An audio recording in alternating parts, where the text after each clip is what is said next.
Hello and welcome to another video by Johnny. Chào mừng các bạn một video khác của Johnny nha. So, in this video, I'll be doing a listening section 4 of test number 6 of Cambridge number 12 practice book. So this is indeed academic modules, but you can use that for your general training as well, because they use the exact same material for listening. Ở video này mình sẽ làm cái phần listening section 4 của test số 6 trong cuốn Cam 12 practice test nha mọi người. Và đây là academic nhưng mà các bạn cũng có thể dùng cho cái general training nữa. Well, it's academic anyway, but you can use for general. Tại vì cả hai cái hạng mục nó đều thi chung, dùng chung tài liệu listening.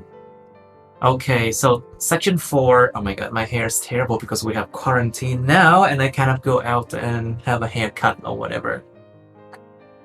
Now, so section 4, question 31 to 40, you have to answer them all at in one time. Now, so you have to complete the notes below. Các bạn phải hoàn thành cái notes bên dưới này. And you have to write one word only for each answer. So remember, if you hear like a group of words or something, you have to be able to identify which one is the most suitable word for that particular answer.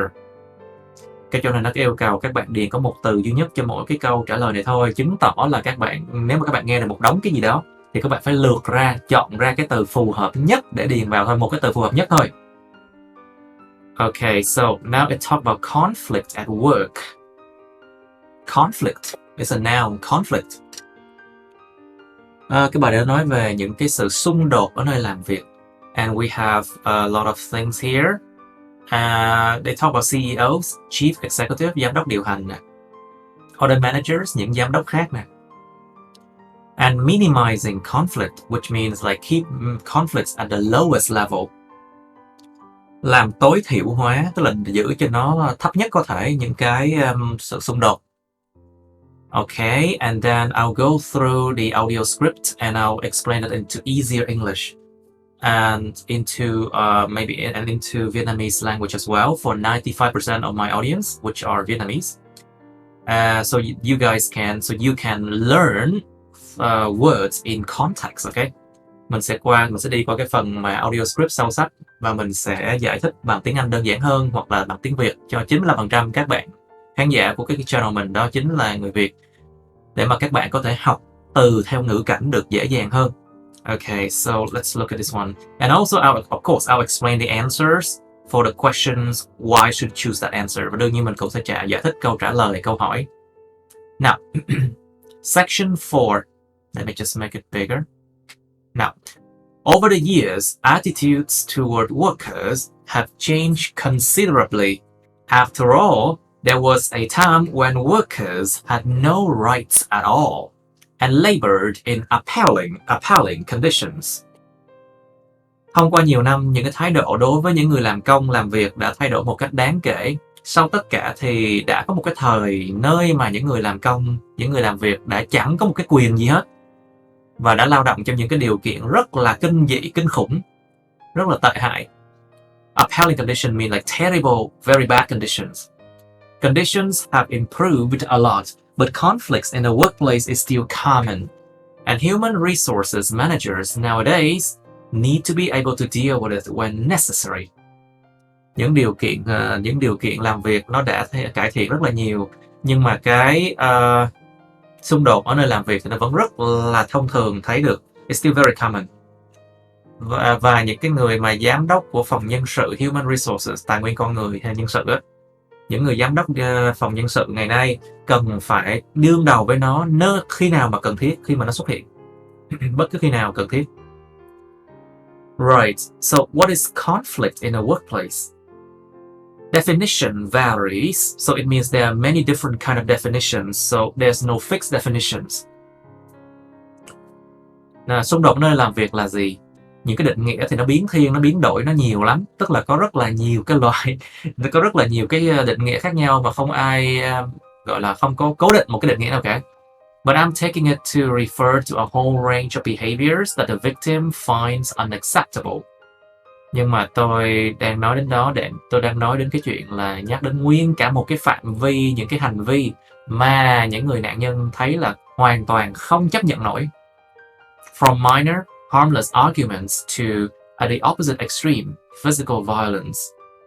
Từ những cái cuộc tranh luận mà vô hại, mà nhỏ bé thôi, đến cái sự mà đối nghịch với nó hoàn toàn, mà rất là cùng cực của cái sự mà kinh khủng, đó chính là bạo lực về thể xác, thể chất, bạo lực thể xác, thể chất. Much of this is covered by the term bullying. Phần đông những cái này nó được bao trùm bởi cái khái niệm gọi là bắt nạt á, bắt nạt người khác, bắt nạt á. By which I mean one or more people behaving abusively or aggressively against another who is in a weaker position. Mà theo đó là ý tôi nói là một hay là nhiều người hơn hành xử một cái cách mà rất là gây hấn, hoặc là rất là mang tính mà giống như là lợi dụng lạm dụng, chống lại những người khác, chống lại cái người khác mà ở một cái vị thế thấp hơn. Although all behavior like this is a form of conflict, not all conflict can be described in these terms. Mặc dù tất cả các hành vi giống như thế này là một cái dạng xung đột, nhưng mà không phải tất cả xung đột đều có thể được miêu tả bởi những cái khái niệm như vậy. Alright, so basically this is question 31. Đây là câu 31 nè. Conflicts mostly consist of behavior in a general category of something. And so basically they talk about definitions, right? And you can see behavior in the general category of something. So basically they say much of this is covered by the term bullying. So this is a definition. So basically this is a term they're talking about. So the answer for 31 should be in the general category of bullying. Bullying. Cái xung đột phần đông nó bao gồm những cái hành vi mà trong một cái hạng mục chung của cái chữ là bắt nạt. Okay, and then let's move on to 32. As with all human behavior, there are numerous reasons for it. Cũng giống như tất cả các hành vi con người thì có nhiều cái lý do cho cái điều đó. But often it's caused by someone who feels the need to show their superiority over someone else. Nhưng mà thường nó được gây ra bởi một cái người nào đó mà cảm thấy cái nhu cầu phải thể hiện ra cái sự mà thượng đẳng, không, cái sự thượng đẳng, cái sự cấp trên hơn, cái sự mà đứng ngồi mâm trên, giống như kiểu mà người ta thượng đẳng hơn người khác, để show ra cái sự mà thượng đẳng lên trên một cái người nào đó khác. In order to feel that they aren't at the lowest level in a hierarchy or a group of people. The lowest level in a hierarchy means like they are at the lowest level in the workplace, you know, because they are different like levels. Để mà cảm thấy rằng họ không có ở cái mức độ thấp nhất của cái gọi là cái thang cấp bậc trong nơi làm việc đó, hoặc là một cái nhóm người. So basically 32 they ask often the result of people wanting to prove they are something. So basically they want to prove, they need to show their superiority, which means they want to prove their superiority. So 31 is superiority. So 32, sorry. 32 thường nó là cái kết quả của những người mà muốn chứng minh cái sự thượng đẳng hơn của họ, superiority, okay? 33. Oh, sorry, I haven't done this one.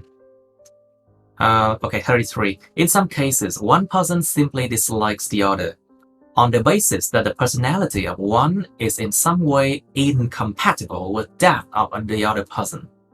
Ở một số trường hợp thì một cái người đơn thuần là không thích cái người khác trên một cái nền tảng là cái tính cách của một người thì ở một cái cách nào đó nó không có phù hợp với những người với cái tính cách đó của những cái người khác.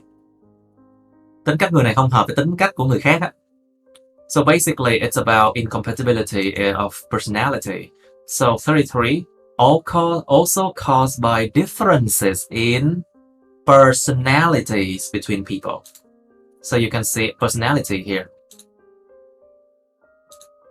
The differences in personality between people. So remember, personality, it's a term, and generally I don't think it should have a plural form. It doesn't, I think. And also here you can see differences in plural already. So I don't think 33 should have an S at all. You should not. So it has no S, okay? Cái chỗ này nó là cũng được gây ra bởi những sự khác biệt về tính cách, chứ không phải là những sự khác biệt về những tính cách. Cho nên số 33 là không có S. Differences in personality giữa những người này người kia. Okay. A general bit of optimism in one person could become intolerant of a colleague who is constantly pessimistic. Not that justifies treating them badly, of course. So it means like if someone is optimistic, just a little bit, they can annoy a very pessimistic colleague or other workers. But of course, that thing, it's not the reason for treating them badly. Of course, it doesn't justify that. Một chút xíu, một cái thói quen chung chút xíu của cái sự mà lạc quan đi ở một cái người mà cũng có thể làm cho họ trở nên là hoàn toàn không thể chịu nổi bởi những người khác, bởi một cái người đồng nghiệp mà thường xuyên là tiêu cực. Tuy nhiên cái điều đó không có phải là cái điều đó nó không có minh chứng được cho cái chuyện mà đối xử với họ tệ hại đâu. Đương nhiên là cái điều đó không minh chứng được rồi. Okay, so 33 is differences in personality between people. 34. Some conflicts arise when people are more interested in promoting themselves and their team than in the company as a whole. These conflicts are called structural. Một số cái sự mà xung đột á, nó xuất hiện khi mà con người ta hứng thú hơn về cái chuyện mà tự tâng bốc bản thân họ lên và cái đội của họ lên, họ tâng bốc cái đội của họ và bản thân họ lên, thay vì là tâng bốc cái công ty, nguyên cả một công ty luôn. Những cái xung đột đó nó gọi là xung đột về cấu trúc. And could come about, for example, could come about mean like it could happen when nó có thể diễn ra khi mà ví dụ như là when a sales team believe they are the only people in the business who do any useful work and look down on behind the scene administrators. Và nó có thể xuất hiện ví dụ khi mà một cái đội mà sales, cái đội mà làm sales, làm doanh số á, tin rằng họ là cái người duy nhất ở trong cái doanh nghiệp đó mà làm bất kỳ cái việc gì hữu ích. Và họ nhìn xuống, tức là họ chẳng coi cái đội những người quản trị mà đứng đằng sau hậu thuẫn ra cái gì cả. So basically look down on behind the scene administrator. So 34, something conflicts. Of course, this one is structural conflicts, right? Because they say the conflict are called structural. And so this one, they explain what that is. So here you have to put structural conflicts. Cái chỗ này phải điền vào là những xung đột về cấu trúc. Tại chỗ này nó giải thích ra nè. Thì nó đi theo cái kiểu mà ngược lại với cái chỗ này, với cái dòng này. Là cái dòng này nó giải thích trước rồi nó đưa ra cái tên. Còn cái này nó đưa ra cái tên, nó giải thích sau. Basically over here they provide a definition and then they provide a name for it, for that term. And here they provide a name of that terms and then they explain. So it's just the opposite. So 34, it's structural conflicts. People are more concerned about own team than about company. Xung đột về cấu trúc. Con người ta lo lắng về cái đội của riêng họ hơn là về cái công ty.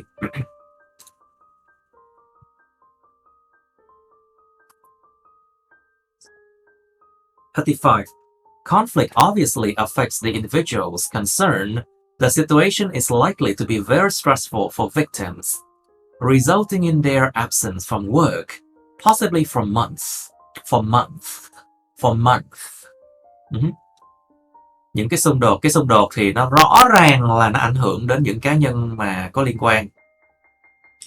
Cái tình huống thì nó rất là có tiềm năng là nó có rất khả năng là nó rất là căng thẳng cho những người nạn nhân, dẫn đến cái sự mà vắng mặt ở nơi làm việc của họ có thể lên đến hàng nhiều tháng đấy. For the company, if no effort is made to deal with conflict, it can spiral out of control. Spiral out of control means it can become worse and even lead to the breakdown of the business. Đối với công ty thì nếu mà chẳng có nỗ lực nào, nếu mà người ta không có nỗ lực để mà đương đầu với cái sự xung đột thì nó có thể bay ra khỏi sự kiểm soát, tức là sao? Nó có thể hoàn toàn trở nên tệ hơn, không kiểm soát nổi nữa. và dẫn đến cái sự mà phá vỡ của cái doanh nghiệp đó luôn. So 35, they say conflict-related stress can cause something that may last for months. So you have to find a problem that is caused by stress. Các bạn chỗ này phải tìm ra một cái gì đó, cái bệnh hay là cái vấn đề gì đó bị gây ra bởi stress mà liên quan đến cái xung đột. And here they say situations likely to be very stressful for victim result in their absence from work. So absent is the result of the stressful situation. So 35, conflict-related stress can cause absence that may last for months. You see, absence. Remember, you have to put absence, a noun with CE at the end, okay? Cái chỗ này các bạn phải ghi là những cái stress mà liên quan đến công việc, liên quan đến sự xung đột có thể gây ra sự vắng mặt. Danh từ sự vắng mặt nha các bạn. Absent có CE cuối nha. That may last for months, mà có thể nó diễn ra nhiều tháng. Now, 36. Some interesting work with chief executive CEOs has uncovered some of the reasons why they may treat colleagues badly. Một số cái việc thú vị, không phải gì thú vị. Some interesting work here means like you ask them and you actually put an effort to inquire them why they do that. Một số cái sự hỏi han mà rất thú vị với những cái người CEO đã vén màn ra được một số cái lý do tại sao họ lại đối xử với những đồng nghiệp một cách rất tệ. Many CEOs combine two opposing characteristics: confidence, that is, the belief that they are capable of great achievements, with a high level of anxiety, a fear of missing targets. So, nhiều CEO kết hợp hai cái tính chất phẩm chất mà đối nghịch nhau. Thứ nhất là sự tự tin, mà nó là cái lòng tin rằng họ hoàn toàn có khả năng mà đạt được những cái sự rất là tuyệt vời, đạt được những thành quả tuyệt diệu, với lại một cái mức độ cao của sự lo lắng. A fear of missing targets, like the target of their work, they fear that they will miss the deadline or something like that, miss the target. Một cái nỗi sợ là họ sẽ lỡ mất một cái mục tiêu nào đó trong công việc. Whether set by themselves or by the directors of the company, dù cho nỗi sợ đó có được đặt ra bởi chính bản thân họ hoặc là bởi những người giám đốc của cái doanh nghiệp đó, của công ty đó. This combination can make them respond badly to anyone who questions their decisions. Cái sự kết hợp này có thể làm cho họ hồi đáp lại rất là tệ hại đến bất kỳ người nào mà dám đặt dấu chấm hỏi cái sự quyết định của họ. So 36 is many have both something and anxiety. So you have to put, of course, confidence and anxiety, right? So here you have to put confidence. Cái chỗ này đương nhiên là các bạn phải điền cái tính chất đó là sự tự tin rồi. Nhiều người có cả hai, sự tự tin và sự lo lắng. So 36 is confidence, a noun, okay? Confidence with CE, okay? Các bạn phải điền một cái danh từ confidence có CE cuối nha. May not like to have their decision questions. Họ có thể the CEO may not like to have their decision questioned. Nhưng người giám đốc điều hành có thể sẽ không thích là bị đặt ra chấm hỏi cho những cái quyết định của họ. 37. In a high pressure work environment, such characteristics become problematic. Ở một cái môi trường làm việc có áp lực cao thì những cái phẩm chất như thế nó trở nên là thành vấn đề đấy, thành vấn đề đấy. And it's particularly difficult to tackle the situation where colleagues, managers and board members are all trying to achieve their own visions.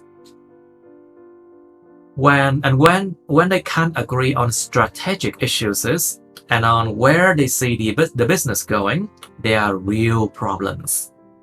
Và nó đặc biệt là rất là khó để mà có thể xử lý những cái tình huống nơi mà những đồng nghiệp, những người giám đốc và những cái thành viên của ban điều hành đều tất cả là ráng làm sao mà đạt được những cái triển vọng, những cái tầm nhìn của riêng họ, khi mà họ không thể nào đồng tình về những cái vấn đề chiến lược và về là liệu họ có và về liệu là họ thấy cái doanh nghiệp này đang đi đến đâu, thì có những cái vấn đề thực sự đấy.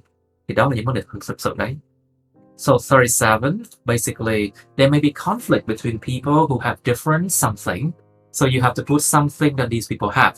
Cái chỗ này nó nói là có cái sự xung đột giữa những cái người mà có cái gì khác nhau, thì các bạn phải điền vào một cái gì đó mà sự khác nhau những người này.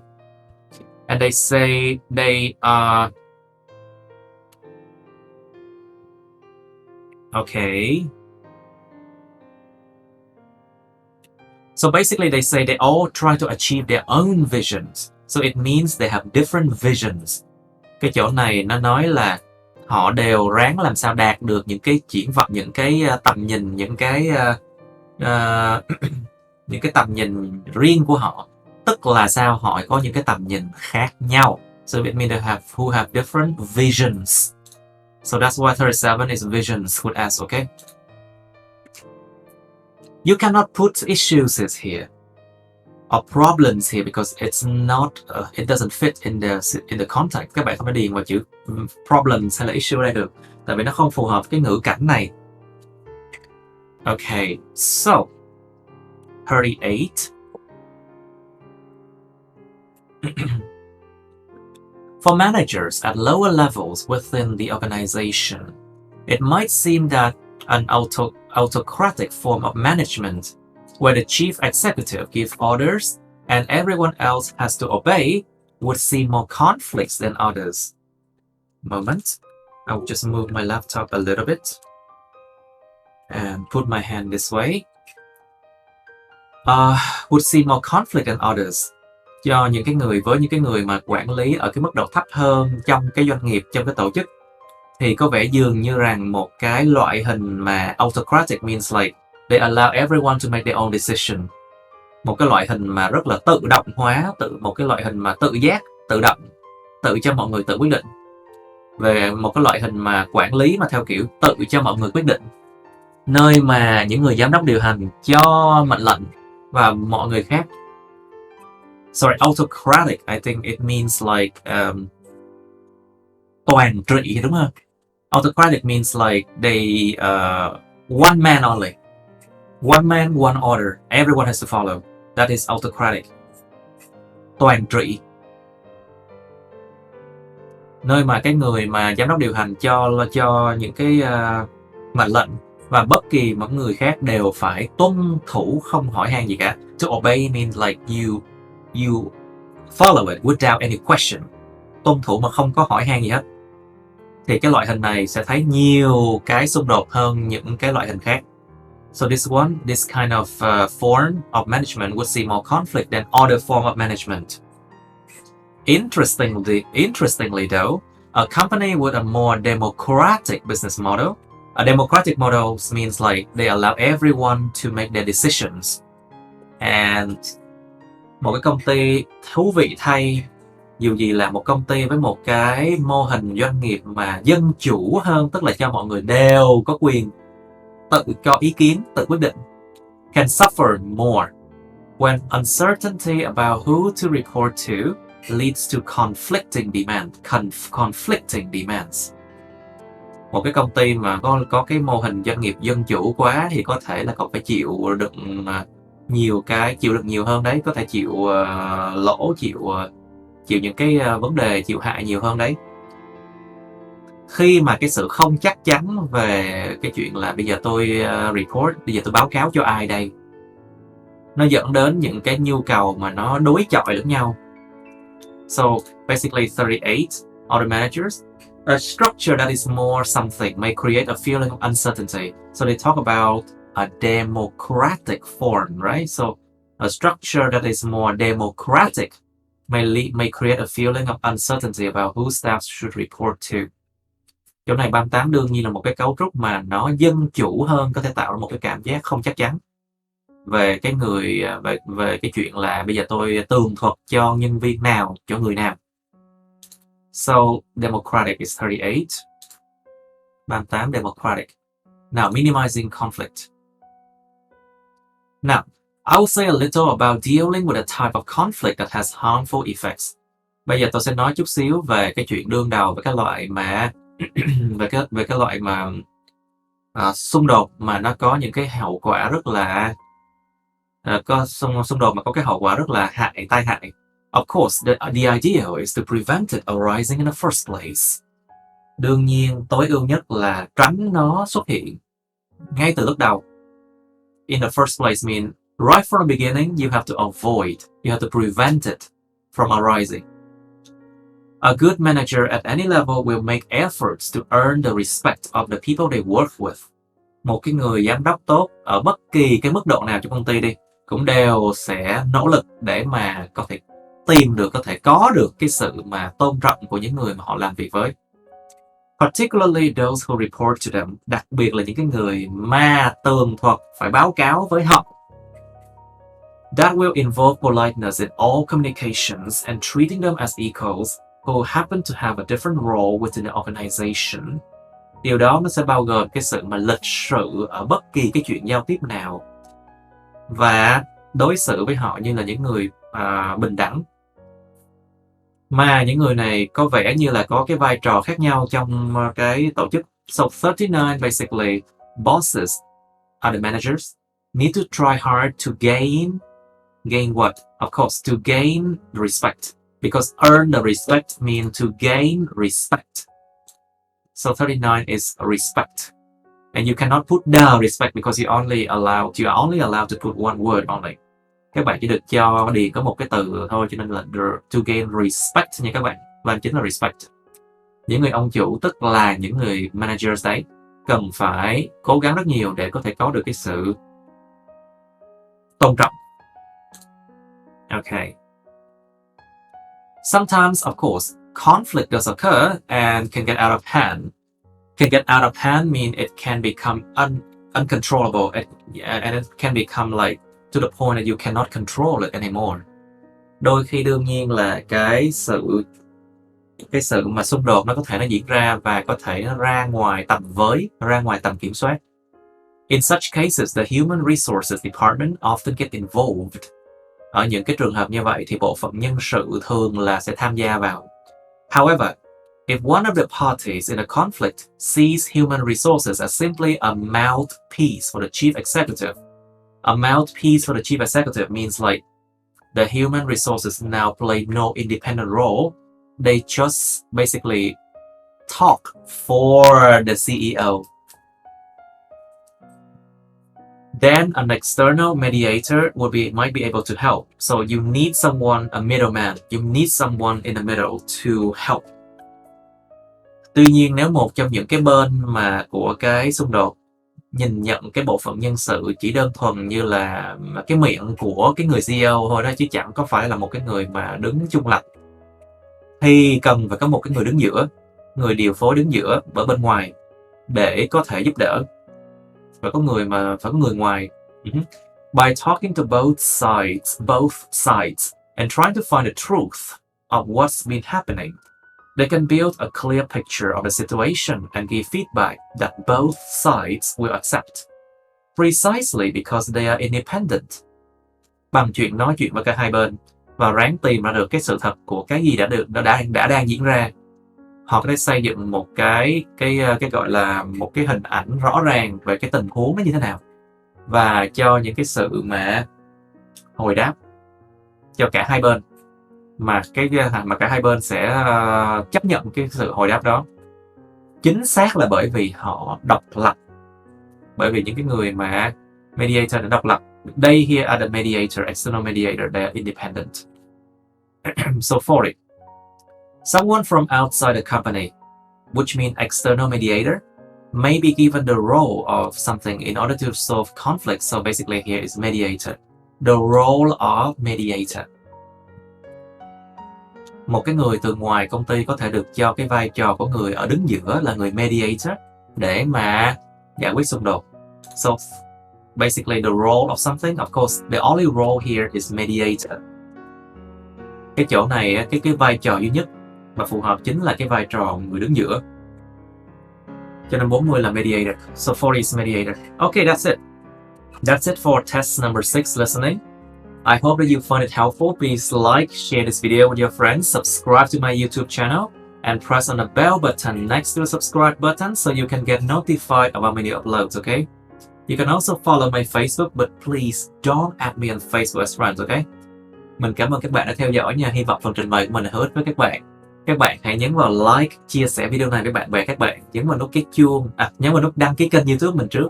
Rồi nhấn vào nút cái chuông kế bên cạnh để đăng ký kênh đó, để mà được thông báo về những video mới nha các bạn. Các bạn có thể follow hoặc là theo dõi Facebook mình á. Nhưng mà đừng kết bạn Facebook mình nha. See you, bye!